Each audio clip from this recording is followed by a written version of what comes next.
One of the issues that faces our nation and the world at large is the protection of the State of Israel. If you believe, as I do, that we have a real moral obligation and a national security obligation to have close ties with the State of Israel, the only democracy in the Mideast, a place where Israeli Arabs can vote freely and own property and not be controlled by corrupt governments, a place where every religion can go worship at the where they choose to, where all the religious sites are respected, where Muslims, Christians, and Jews can go to the holy sites without fear.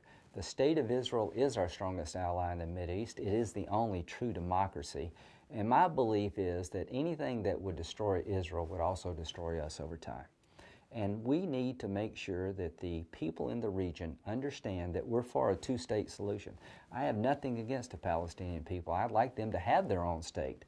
But you can only do that if Israel is secure. When Israel withdrew from the Gaza Strip, what happened?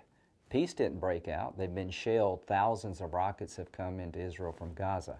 So I believe in the peace process, but the Palestinian people have to accept Israel as a viable state. No longer should Palestinian children be taught in their schools that Israel doesn't exist on the map.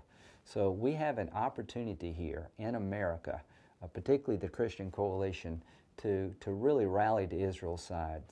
If the Iranian Ayatollahs are able to develop a nuclear weapon, that could threaten Israel unlike anything in their existence.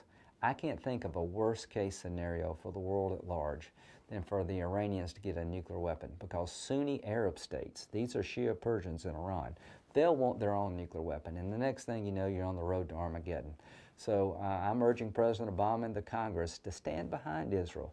Let the Ayatollahs in Iran know you will not be able to develop a nuclear weapon, because the state of Israel's very existence is in question here. The messaging on the side of these missiles is basically death to Israel, death to America. So these are incredibly dangerous times in which we live in. I don't believe the sanctions are going to work unless the Iranians believe military action will come their way. So I'm asking for everyone to pray for the state of Israel and to make sure that your member of Congress understands how important this is to you, because America's survival is at stake just as much as Israel's survival is at stake. Those who wish to do the harm to Israel also wish us harm. So now's the time to be clear, decisive, like Ronald Reagan. We should not be sending confusing messages. Here's the message to Iran: you will not be allowed to acquire a nuclear weapon to threaten the world. End of story. Pray for Israel. Let your member of Congress know that this is an important issue to you.